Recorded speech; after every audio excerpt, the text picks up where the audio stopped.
The assignment seemed simple enough when the Galactic Council handed it to me. Observe the newly discovered species called humans during their military operations. Document their combat effectiveness. Submit a report within 1 solar rotation. Standard procedure for evaluating potential member species. I am Zeth Ka of the Vorthon Empire, a seasoned military observer who has witnessed 17 different species in combat across the galaxy. The humans appeared unremarkable in our initial scans. Average height, basic technology, no natural weapons or armor. Their homeworld called Earth showed signs of frequent internal conflicts, which the Council found concerning but not unusual for developing civilizations. The human military leader, Colonel Sarah Martinez, greeted me at their forward operating base on the contested moon of Kepler 442b.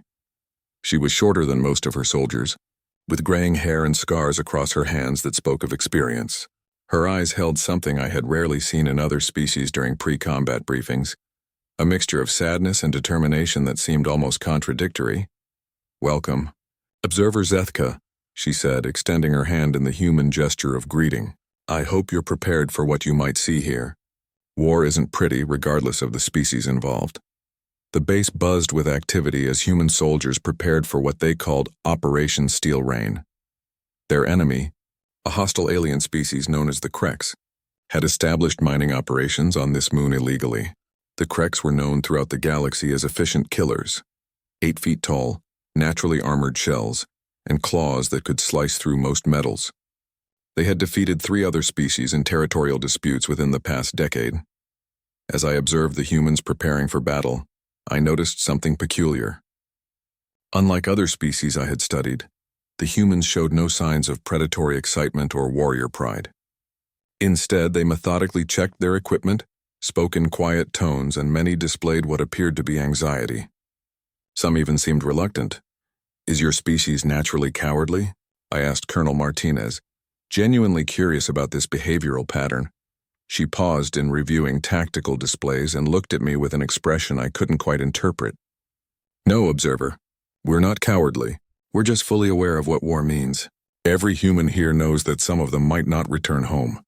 We understand the weight of taking a life, even an enemy's life. That knowledge doesn't make us weak. It makes us careful, precise, and more dangerous than species who view combat as sport."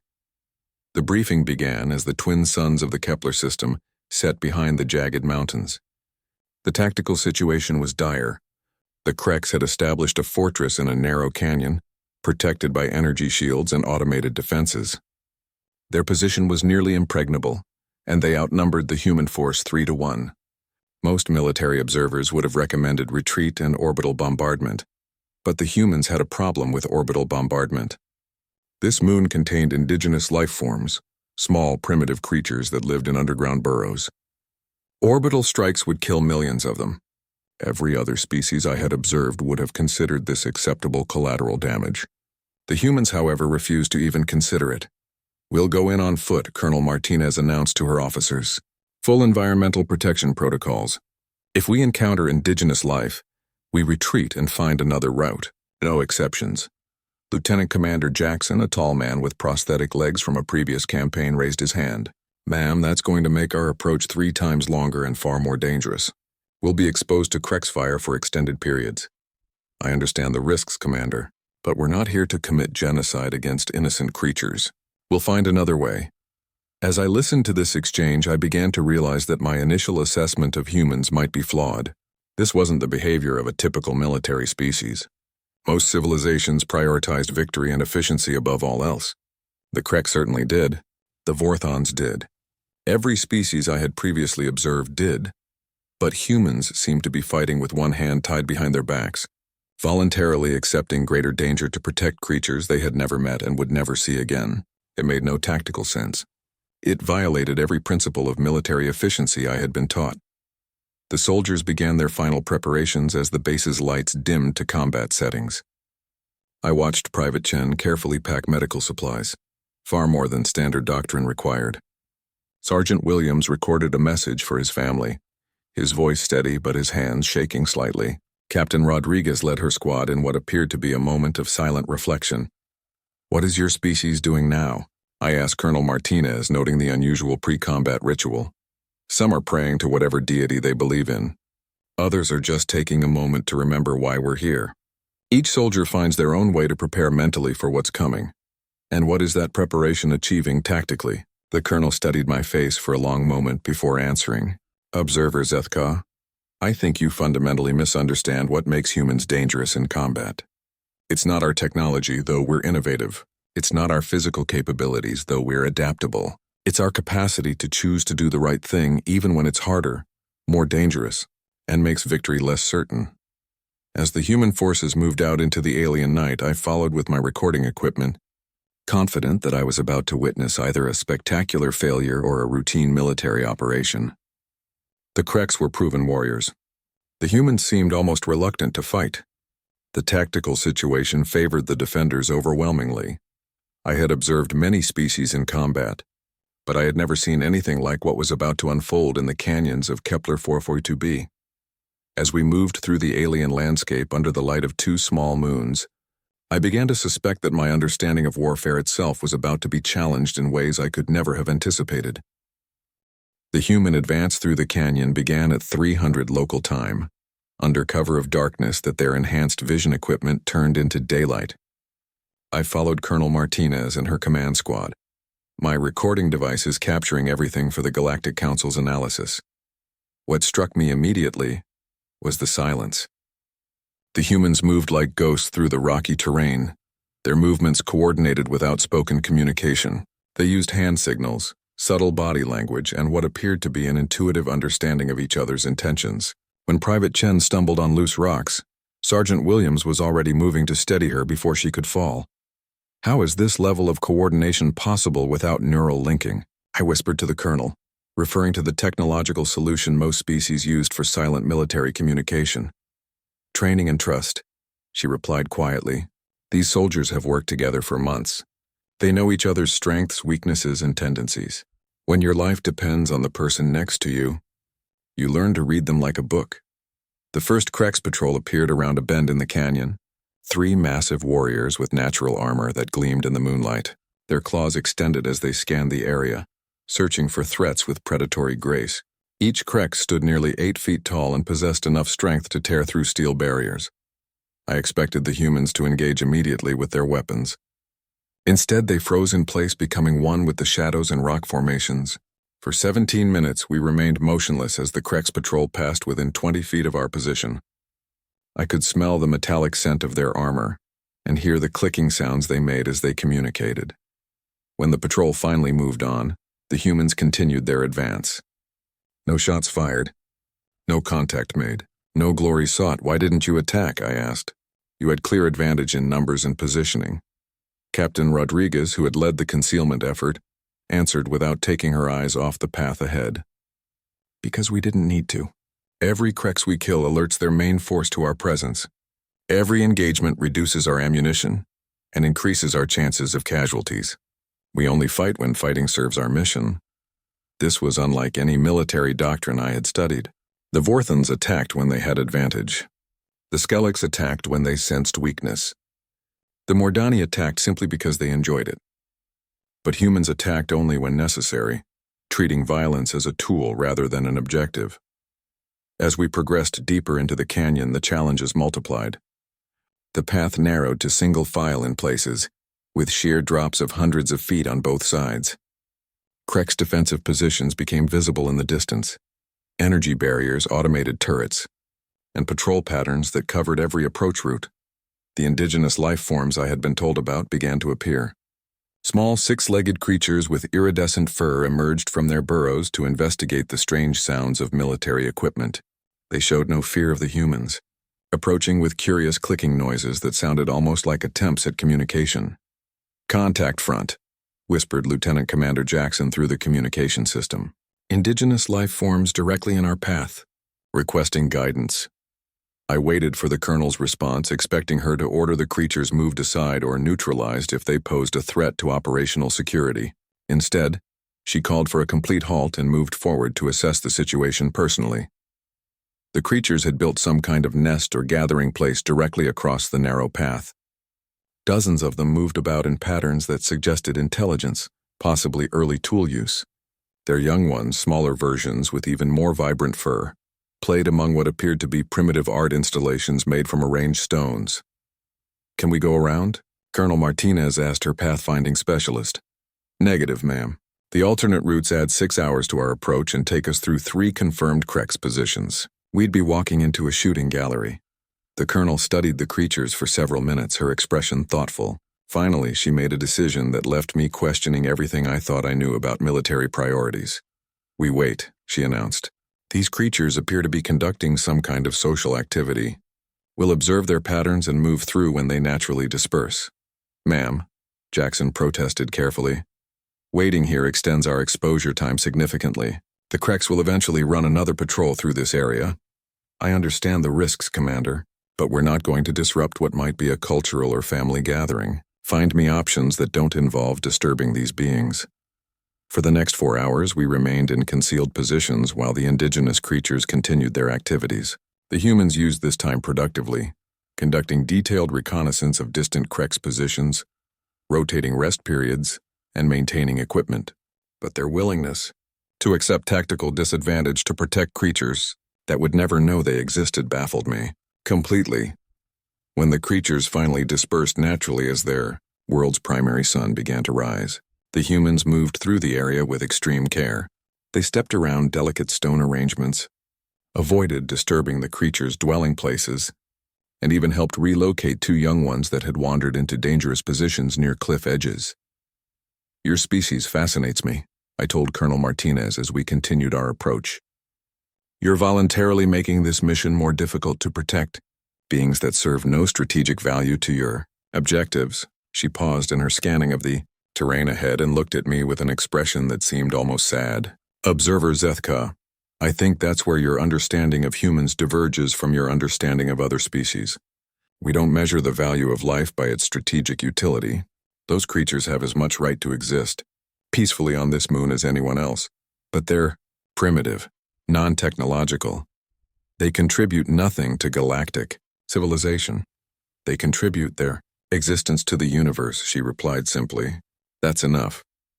As we crested a ridge and finally came within visual range of the Krex fortress, I realized that I was observing something unprecedented in my 17 previous assignments. The humans weren't just fighting a military campaign. They were conducting warfare with a moral complexity that no other species had ever demonstrated. The Krex fortress sprawled across the canyon floor below us, a testament to their engineering capabilities and strategic thinking. Energy shields shimmered around multiple defensive positions. Automated weapon systems tracked in predetermined patterns. Krex warriors moved in disciplined formations, their natural armor gleaming in the morning sunlight. The human force was outnumbered, outgunned, and approaching an entrenched enemy across terrain that offered minimal cover. By every tactical analysis I had been trained to conduct, this mission bordered on suicide. But as I watched the humans begin their final preparations for the assault, I noticed something in their demeanor that I had never seen in other species facing overwhelming odds. They weren't resigned to death or desperate for glory. They were grimly determined, focused on objectives beyond simple victory or survival. "What drives your warriors?" I asked Colonel Martinez as she reviewed the final attack plans with her officers. "The knowledge that we're fighting for something bigger than ourselves," she answered. "We're here because the Krex are strip mining this moon without regard for its ecosystem or indigenous life. Someone has to stand between them and the defenseless." As the attack commenced and the first shots echoed across the canyon, I began to understand that I wasn't just observing human combat effectiveness. I was witnessing the application of a philosophy that made humans unlike any species I had ever encountered. The attack began with what humans called a feint, a deliberate deception designed to draw Krex attention away from their true objective. I watched in fascination as one squad created obvious movement signatures on the eastern ridge while the main force approached from an unexpected angle. Through a network of natural caves they had discovered during their reconnaissance, the Krex responded exactly as the humans had predicted. Their automated defenses swiveled toward the decoy squad, energy weapons charging with the distinctive whine I had heard in previous conflicts. Krex warriors moved with predatory efficiency toward what they believed was the primary threat, but the humans had spent those 4 hours of waiting for the indigenous creatures to disperse, in detailed observation of Krex behavioral patterns. They had noted response times, communication methods, and tactical preferences.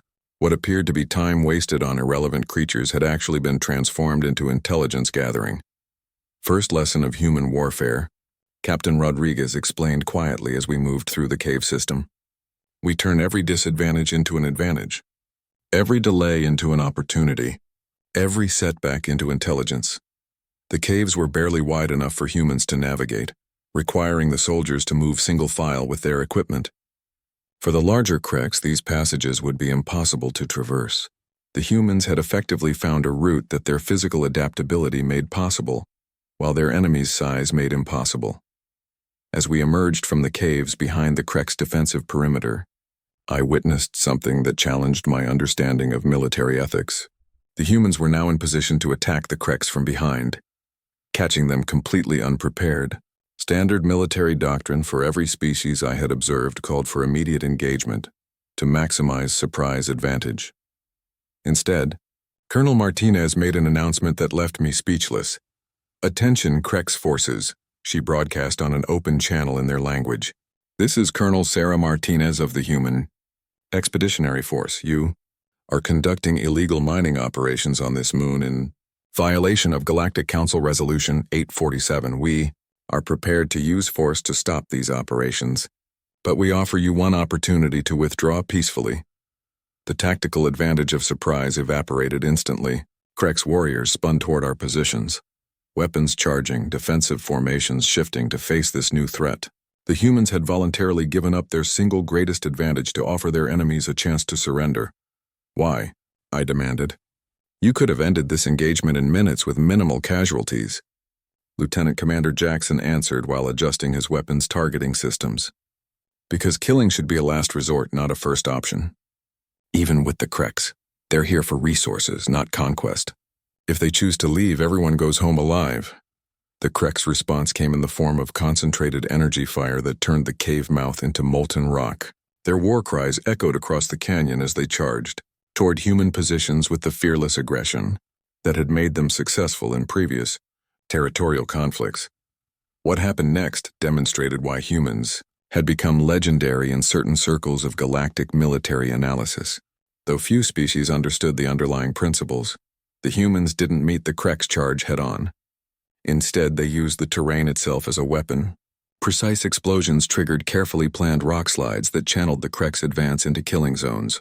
Energy weapons fired in coordinated patterns that created overlapping fields of fire without risking friendly casualties.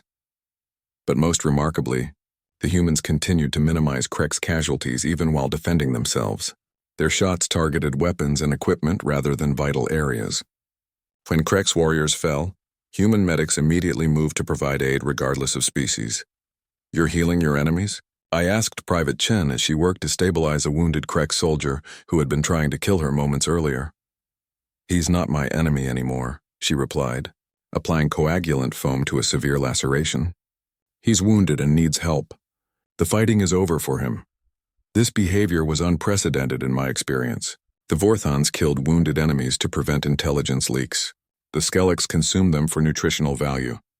The Mordani tortured them for entertainment. But humans provided medical care to beings who had just been attempting to end their lives. The creks seemed as confused by this behavior as I was. Several wounded warriors attempted to refuse human medical attention, apparently expecting torture or execution. When they realized the humans genuinely intended to heal them, their expressions shifted from defiance to bewilderment. The battle continued for 6 hours, but the outcome was determined by psychology rather than firepower. The creks had expected to face either warriors seeking glory or soldiers following orders. Instead, they encountered something unprecedented. Opponents who fought with devastating effectiveness while simultaneously demonstrating concern for creks' welfare. This cognitive dissonance began to affect creks' morale in ways that pure military pressure could not. Warriors started hesitating before charging positions where they knew humans would provide medical care if they fell. Others began looking for ways to surrender that wouldn't shame them in front of their comrades. Colonel Martinez recognized this shift and made another decision that violated conventional military wisdom.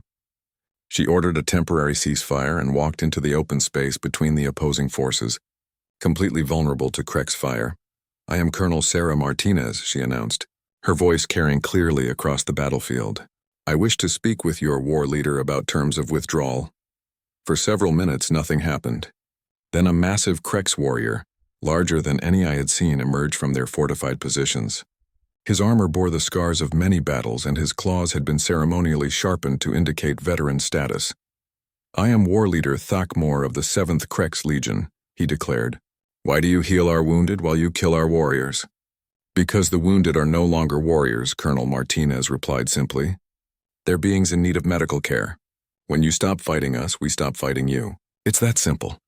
War Leader Thakmor studied the human colonel for a long moment, his predatory eyes searching for deception or weakness. "Your species confuses me, human.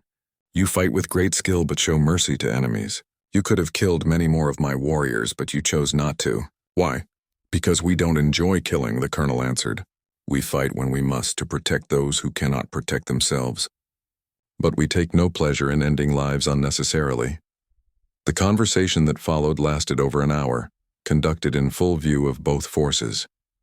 I recorded every word, knowing that this exchange would challenge fundamental assumptions about military behavior throughout the galaxy. War Leader Thakmor was a veteran of dozens of territorial conflicts. He had faced species that fought for conquest, resources, glory, and survival, but he had never encountered opponents who fought for principles that included the welfare of their enemies. When the ceasefire was declared and withdrawal terms were negotiated, I realized that the humans had achieved something remarkable. They had won a military engagement without destroying their opponents, demonstrated superior combat capabilities without seeking to humiliate their enemies, and established themselves as formidable without becoming feared. As Krex forces began their orderly withdrawal from the moon, taking their wounded comrades with them, I found myself questioning everything I thought I understood about the nature of warfare itself. The attack began with what humans called a feint, a deliberate deception designed to draw Krex attention away from their true objective. I watched in fascination as one squad created obvious movement signatures on the eastern ridge while the main force approached from an unexpected angle. Through a network of natural caves they had discovered during their reconnaissance, the Krex responded exactly as the humans had predicted.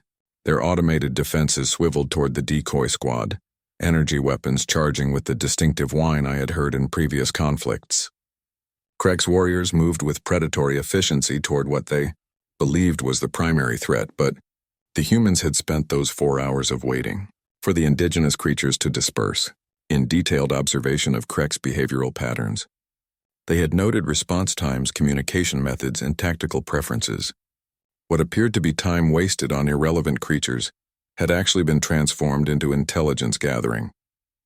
"First lesson of human warfare," Captain Rodriguez explained quietly as we moved through the cave system. "We turn every disadvantage into an advantage, every delay into an opportunity, every setback into intelligence." The caves were barely wide enough for humans to navigate, requiring the soldiers to move single file with their equipment. For the larger Krex, these passages would be impossible to traverse. The humans had effectively found a route that their physical adaptability made possible, while their enemies' size made impossible. As we emerged from the caves behind the Krex defensive perimeter, I witnessed something that challenged my understanding of military ethics. The humans were now in position to attack the Krex from behind, catching them completely unprepared. Standard military doctrine for every species I had observed called for immediate engagement to maximize surprise advantage. Instead, Colonel Martinez made an announcement that left me speechless. "Attention Krex forces," she broadcast on an open channel in their language. "This is Colonel Sarah Martinez of the Human Expeditionary Force. You are conducting illegal mining operations on this moon in violation of Galactic Council Resolution 847. We are prepared to use force to stop these operations, but we offer you one opportunity to withdraw peacefully." The tactical advantage of surprise evaporated instantly. Krex warriors spun toward our positions, weapons charging, defensive formations shifting to face this new threat. The humans had voluntarily given up their single greatest advantage to offer their enemies a chance to surrender. "Why?" I demanded. "You could have ended this engagement in minutes with minimal casualties." Lieutenant Commander Jackson answered while adjusting his weapons targeting systems. "Because killing should be a last resort, not a first option, even with the Krex. They're here for resources, not conquest. If they choose to leave, everyone goes home alive. The Krek's response came in the form of concentrated energy fire that turned the cave mouth into molten rock. Their war cries echoed across the canyon as they charged toward human positions with the fearless aggression that had made them successful in previous territorial conflicts. What happened next demonstrated why humans had become legendary in certain circles of galactic military analysis. Though few species understood the underlying principles, the humans didn't meet the Krek's charge head-on. Instead, they used the terrain itself as a weapon. Precise explosions triggered carefully planned rock slides that channeled the Krek's advance into killing zones. Energy weapons fired in coordinated patterns that created overlapping fields of fire without risking friendly casualties. But most remarkably, the humans continued to minimize Krek's casualties even while defending themselves. Their shots targeted weapons and equipment rather than vital areas. When Krek's warriors fell, human medics immediately moved to provide aid regardless of species. "You're healing your enemies?" I asked Private Chen as she worked to stabilize a wounded Krek soldier who had been trying to kill her moments earlier. "He's not my enemy anymore," she replied, applying coagulant foam to a severe laceration. "He's wounded and needs help. The fighting is over for him." This behavior was unprecedented in my experience. The Vorthans killed wounded enemies to prevent intelligence leaks. The Skelligs consumed them for nutritional value. The Mordani tortured them for entertainment. But humans provided medical care to beings who had just been attempting to end their lives. The Kreks seemed as confused by this behavior as I was. Several wounded warriors attempted to refuse human medical attention, apparently expecting torture or execution. When they realized the humans genuinely intended to heal them, their expressions shifted from defiance to bewilderment. The battle continued for 6 hours, but the outcome was determined by psychology rather than firepower. The Kreks had expected to face either warriors seeking glory or soldiers following orders. Instead, they encountered something unprecedented. Opponents who fought with devastating effectiveness while simultaneously demonstrating concern for Krek's welfare. This cognitive dissonance began to affect Krek's morale in ways that pure military pressure could not. Warriors started hesitating before charging positions where they knew humans would provide medical care if they fell. Others began looking for ways to surrender that wouldn't shame them in front of their comrades. Colonel Martinez recognized this shift and made another decision that violated conventional military wisdom. She ordered a temporary ceasefire and walked into the open space between the opposing forces. Completely vulnerable to Krek's fire. "I am Colonel Sarah Martinez," she announced, her voice carrying clearly across the battlefield. "I wish to speak with your war leader about terms of withdrawal." For several minutes, nothing happened. Then a massive Krek's warrior, larger than any I had seen, emerged from their fortified positions. His armor bore the scars of many battles, and his claws had been ceremonially sharpened to indicate veteran status. "I am war leader Thakmor of the 7th Krek's Legion," he declared. "Why do you heal our wounded while you kill our warriors?" "Because the wounded are no longer warriors," Colonel Martinez replied simply. "They're beings in need of medical care. When you stop fighting us, we stop fighting you. It's that simple." War leader Thakmor studied the human colonel for a long moment, his predatory eyes searching for deception or weakness. "Your species confuses me, human. You fight with great skill but show mercy to enemies. You could have killed many more of my warriors, but you chose not to. Why?" "Because we don't enjoy killing," the colonel answered. "We fight when we must, to protect those who cannot protect themselves. But we take no pleasure in ending lives unnecessarily."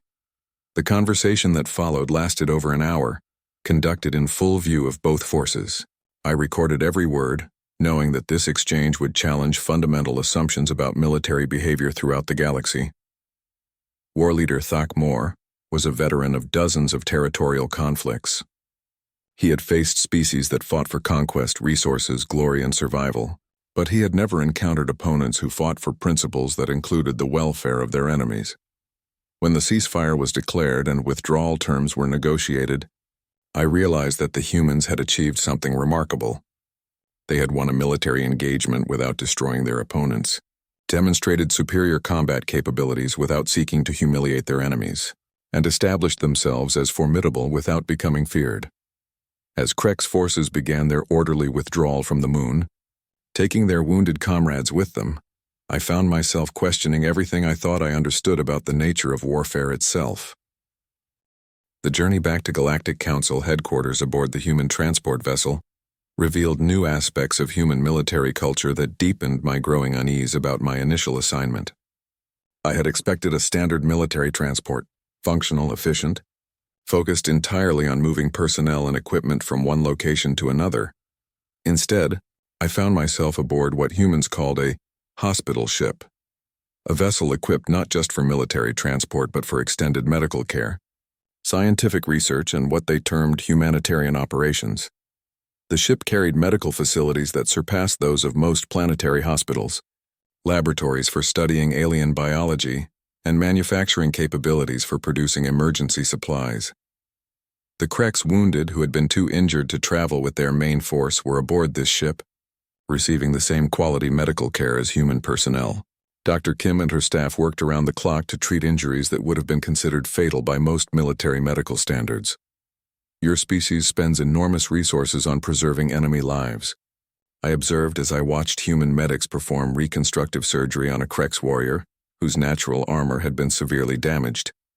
"They're not enemies anymore," replied Chief Medical Officer Thompson, a graying woman with steady hands and tired eyes. "The moment they stopped fighting, they became patients. Our oath is to do no harm and to preserve life whenever possible." This medical philosophy extended beyond simple treatment. The humans were working to understand Kreks physiology well enough to improve their surgical techniques, developing new medications compatible with Kreks biochemistry, and even researching ways to enhance the natural healing processes of their former opponents. But what disturbed me most was discovering that this level of care was not exceptional for humans. During conversations with the medical staff, I learned that human military forces routinely provided aid to civilian populations regardless of their species or political affiliations. They maintained extensive databases of alien biological information purely to improve their ability to provide medical assistance. "How many species have you provided medical aid to?" I asked Dr. Kim during one of our conversations. "Personally, 47 different species across 12 different sectors," she replied without hesitation.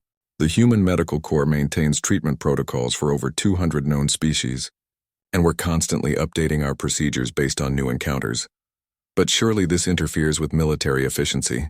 Resources spent on alien medical research could be used for weapons development or tactical improvements." She paused in her examination of a Kreks patient and looked at me with an expression I was beginning to recognize as uniquely human.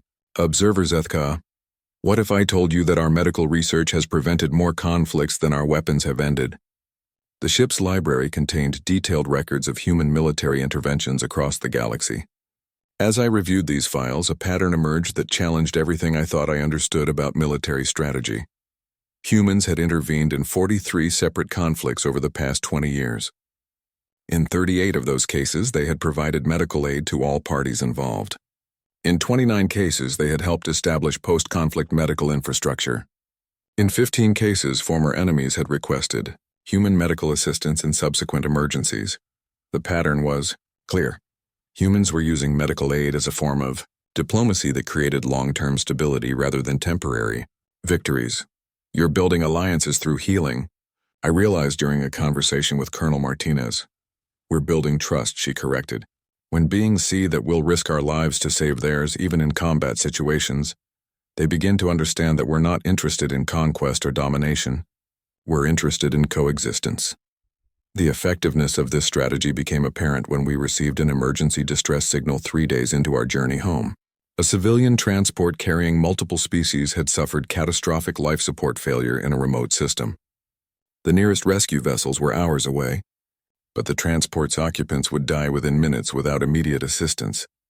The human ship changed course without hesitation, despite the fact that this detour would add days to our journey and consume significant resources. When I questioned this decision, Captain Reynolds explained it in terms that revealed the core of human military philosophy. "We have the capability to save those lives," he said simply. "That means we have the responsibility to save them." The rescue operation that followed demonstrated human capabilities that went far beyond conventional military training. The crew worked for 18 hours straight to evacuate over 300 beings from 7 different species. providing emergency medical care, temporary housing, and food compatible with varied biological requirements. But what struck me most was the attitude of the evacuees. Many recognized the human ship's medical insignia and expressed immediate relief upon seeing it. They had heard about human rescue operations, human medical capabilities, and human willingness to help regardless of species or political affiliation. The humans saved my offspring during the Kepler station disaster, one evacuee told me, a Skelix trader whose natural translator made conversation possible. They asked for nothing in return. They simply saw a need and filled it. As we delivered the evacuees to the nearest safe port, I witnessed something that would haunt my dreams for years afterward. The port authorities, representatives of a species known for their strict neutrality in galactic affairs, waived all standard fees and offered to resupply our ship without compensation. Why?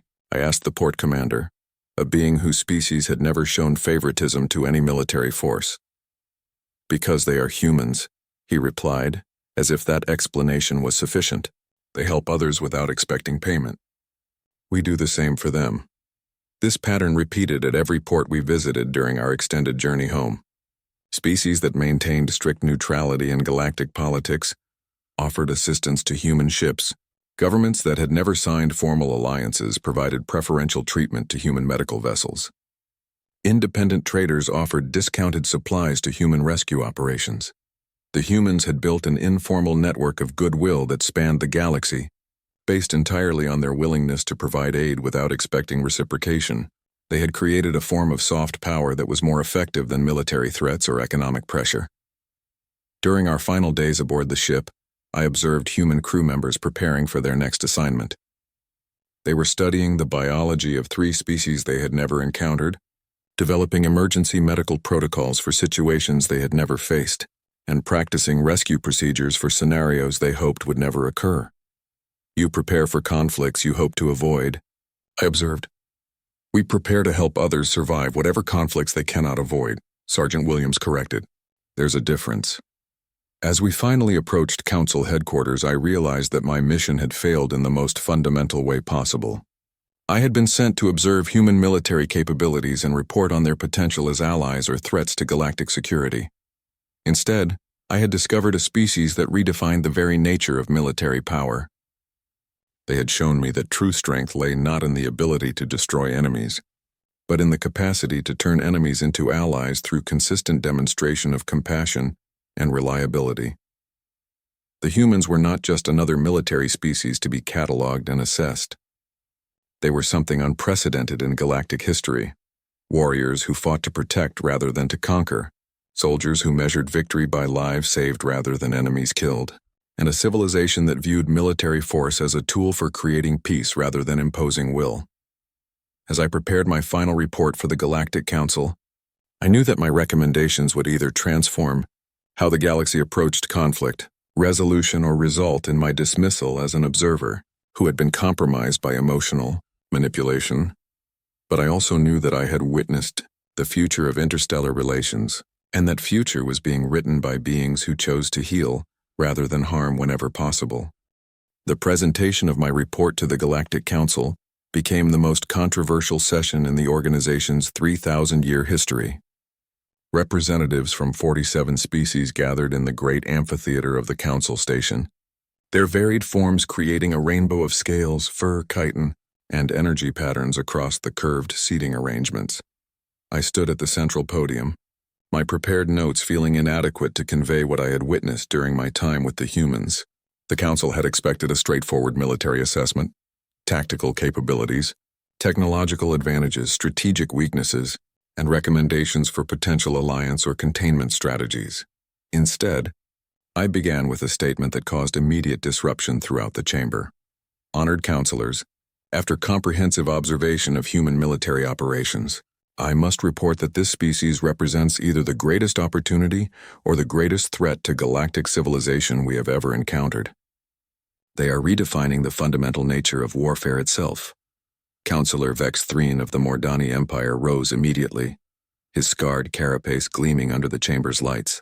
Observer Zethka, your preliminary report suggested the humans were militarily effective but strategically naive. Has this assessment changed? Completely, I replied, activating the holographic display system to show images from the Kepler 442b operation. The humans demonstrated tactical superiority over a numerically superior, technologically equivalent enemy force. But more significantly, they achieved strategic objectives while simultaneously protecting non-combatant species, providing medical aid to enemy wounded, and establishing long-term environmental protection protocols. Murmurs of confusion rippled through the chamber. War Leader Gaktos of the Krex delegation stood from his position in the observer section, his massive frame dominating the speaker's platform.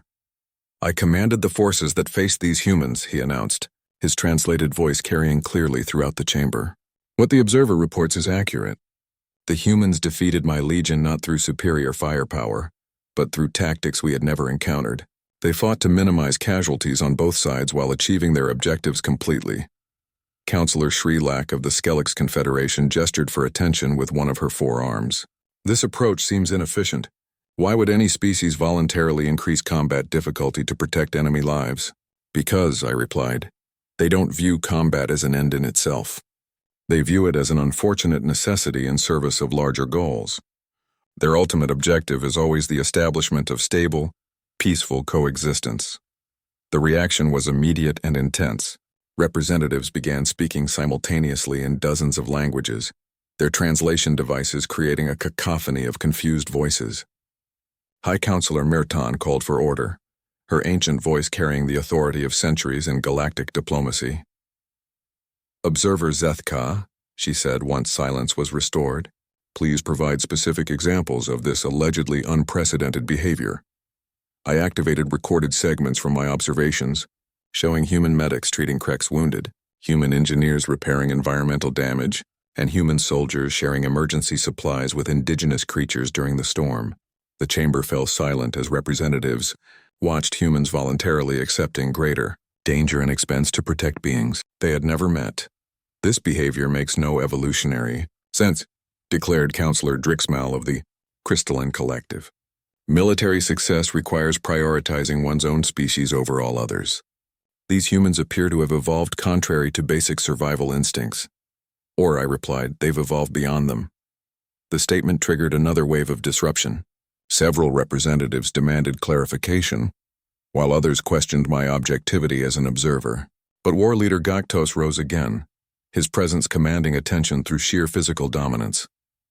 "The observer speaks truth," he said. "The humans offered my forces opportunities to surrender before engaging in combat. They provided medical care to our wounded during active fighting. They established prisoner treatment protocols that exceeded our own standards for our captured enemies." "And how did your warriors respond to this treatment?" asked High Counselor Mirtan. "Many began questioning why we were fighting them," Gaktos admitted. "It is difficult to maintain combat effectiveness against enemies who demonstrate greater concern for your welfare than you show for theirs." I continued my presentation by sharing data on human medical interventions across the galaxy, their environmental protection efforts, and their establishment of communication protocols with non-technological species. Each example challenged fundamental assumptions about military behavior that had governed galactic politics for millennia. But the most controversial revelation came when I presented evidence of the informal alliance network humans had created through their humanitarian operations. The humans have established positive relationships with over 60 species without signing formal treaties or trade agreements, I reported. These relationships are based entirely on demonstrated reliability and willingness to provide aid during emergencies. Counselor Fex Nor of the Hegemony Alliance stood abruptly, his energy form flickering with agitation. "Are you suggesting that humans have created a shadow political structure outside official council oversight?" "I'm suggesting that humans have created something unprecedented. A network of voluntary cooperation based on trust rather than mutual benefit calculations." The implications were staggering. Every major galactic power maintained alliances based on strategic advantage, resource sharing, or mutual defense pacts. The idea of voluntary cooperation without formal agreements challenged the foundation of interstellar politics. High Counselor Mirtan called for a recess to allow representatives to consult with their governments. During the break, I was approached by dozens of counselors seeking additional information, clarification, or private discussions about human capabilities. Counselor Yithkar of the Neutral Systems approached me with obvious concern. Observer: if humans can build informal alliances through humanitarian aid, they could potentially destabilize existing power structures throughout the galaxy. How do we contain such influence? Counselor, I replied, I don't believe human influence can be contained through traditional methods. They're not seeking to control other species or acquire territory. They're simply helping wherever help is needed. But surely they expect something in return. Resources? Political support? Strategic advantages? In my extensive observations, I found no evidence of humans expecting or demanding reciprocation for their aid. They provide assistance because they believe it's the right thing to do. When the session resumed, High Counselor Merton posed the question that would determine humanity's place in galactic civilization. Observer Zethka, based on your comprehensive analysis, do you recommend that humans be invited to join the Galactic Council as full members, offered associate status, or classified as a potential threat requiring monitoring?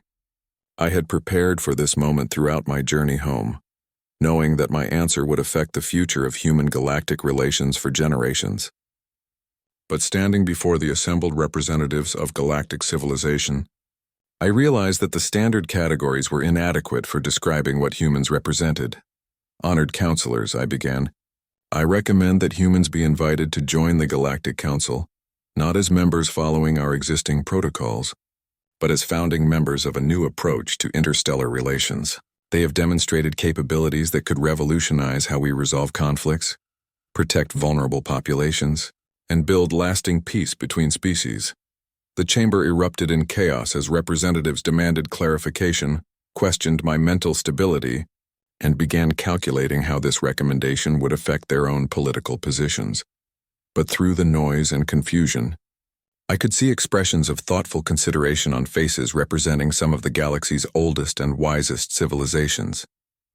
The humans had challenged my understanding of warfare and diplomacy.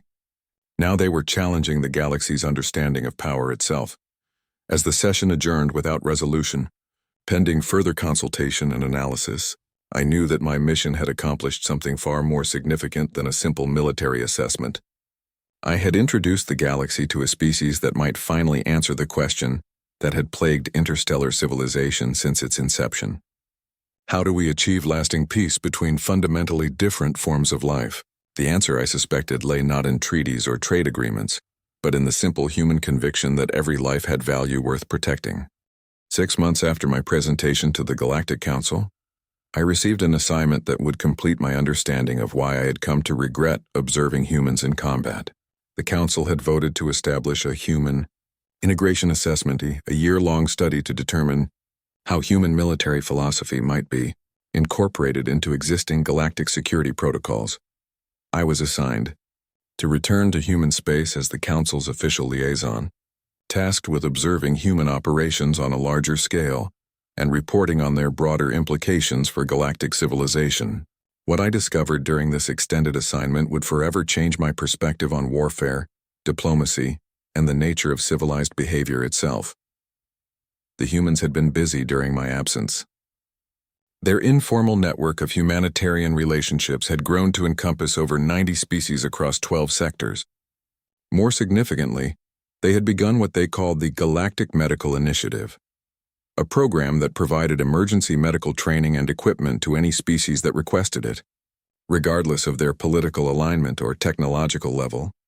I joined a human medical training mission to the Outer Rim territories, where 3 separate species were struggling with a plague that had killed millions and threatened to spread throughout the sector.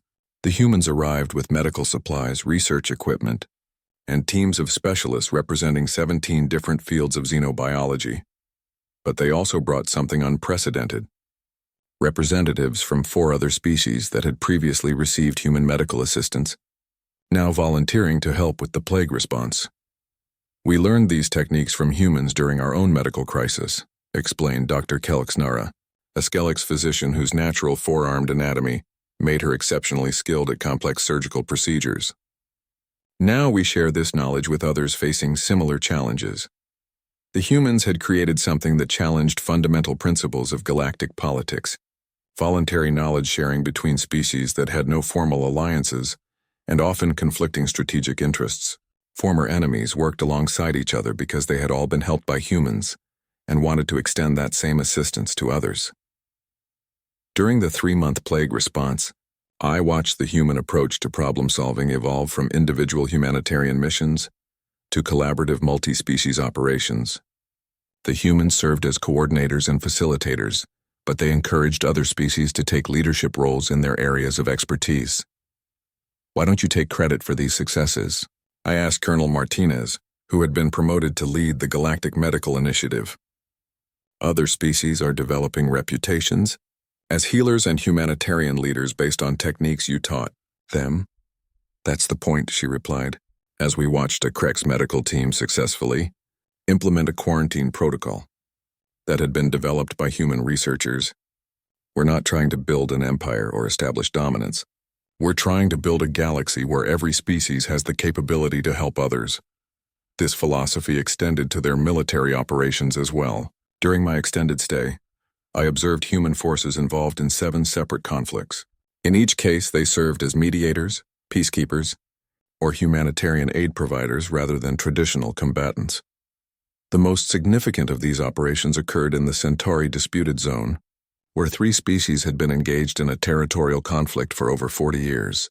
Previous mediation attempts by the Galactic Council had failed because each species demanded advantages that the others could not accept. The humans approached the situation differently. Instead of negotiating for territorial concessions, they focused on addressing the underlying issues that had created the conflict: resource scarcity, population pressure, and environmental degradation on the contested worlds. "You're solving problems that weren't part of the original dispute," I observed as human engineering teams worked to restore damaged ecosystems on planets that had been stripped of resources during the conflict. "The territorial dispute was a symptom," explained General Patricia Kumar, the operations commanding officer. "The disease was competition for survival resources. You can't cure the disease by treating symptoms." Over the course of 8 months, the humans transformed a 3-way military conflict into a cooperative resource management project. They provided technology for terraforming marginal worlds, established trade relationships that gave each species access to resources they needed, and created environmental monitoring systems that prevented any single species from depleting shared ecosystems. But most remarkably, they convinced all 3 species to establish a joint medical training facility that would serve the entire sector. Former enemies began working together to develop medical techniques that could save lives during future disasters. "They've turned us into allies," admitted Commander This Cole of the Altarian fleet, one of the original combatants in the territorial dispute. "Not through conquest or intimidation, but by showing us that cooperation benefits everyone more than competition." As my assignment neared its end, I realized that my original mission title had been prophetic in ways I had never anticipated. I had been sent to observe humans in combat, and I had indeed come to regret it, not because humans were ineffective or dangerous, but because they had shown me everything that was wrong with how the rest of the galaxy approached conflict resolution. For 3,000 years, galactic civilization had accepted that conflict was inevitable, that different species could never truly coexist peacefully, and that military force was ultimately the only reliable method for resolving disputes. We had built our entire political structure around managing these conflicts rather than preventing them. The humans had proven that every one of these assumptions was wrong. They had demonstrated that conflicts could be prevented through proactive humanitarian aid, that former enemies could become willing allies through consistent demonstration of goodwill, and that military force was most effective when used to protect rather than to conquer. Most disturbing of all, they had shown me that my own species, the Vorthons, were capable of the same compassionate behavior when guided by human example. During the plague response, Vorthon medical personnel had worked alongside humans to save lives regardless of species. Some had volunteered to remain in the affected sectors to continue providing aid after the crisis ended. "Why does this disturb you?" asked Dr. Sarah Kim during one of our final conversations aboard the medical ship that was carrying me back to Council headquarters. Isn't it positive that your people are capable of humanitarian behavior? Because it means we chose not to be, I replied. For millennia, we told ourselves that aggressive self-interest was the only rational approach to interstellar relations. But if we're capable of behaving like humans, then we chose to be something less than we could have been. My final report to the Galactic Council was submitted exactly 1 year after my initial presentation. It contained recommendations that would either transform galactic civilization or result in my permanent exile from diplomatic service. Recommended that the Council abandon its traditional approach to conflict resolution and adopt human methods as standard practice. I proposed the establishment of a galaxy-wide humanitarian aid network based on the human model. I suggested that military force should be reconceptualized as a tool for protecting vulnerable populations rather than advancing political interests. Most controversially, I recommended that humans be given authority to establish new protocols for first contact with emerging civilizations, based on their demonstrated ability to build peaceful relationships with species that had never been contacted before. The Council's response was swift and decisive. They accepted my recommendations completely, invited humans to full membership with unprecedented authority over humanitarian operations, and established the Galactic Peace Initiative, based entirely on human principles and methods. But they also relieved me of my position as a military observer and assigned me to permanent duty as the Council's liaison to humanitarian operations, as I prepared for my new assignment, working alongside the species that had forever changed my understanding of what civilization could become. I reflected on the irony of my situation. I had been sent to observe humans in combat and report on their military effectiveness. I had succeeded beyond all possible expectations. The humans were indeed the most effective military force I had ever observed. But their effectiveness came not from their ability to destroy enemies, but from their refusal to create enemies in the first place. They had shown the galaxy that true strength lay not in the power to impose one's will on others, but in the wisdom to help others achieve their own potential. They had proven that the greatest victory was not the defeat of opponents, but the transformation of opponents into allies. And they had taught me that the highest form of military service was not the willingness to die for one's beliefs, but the commitment to live in a way that made others willing to live for the same beliefs. I regretted being sent to observe humans in combat because they had shown me everything that my species, and every other species in the galaxy, could have been if we had chosen compassion over conquest.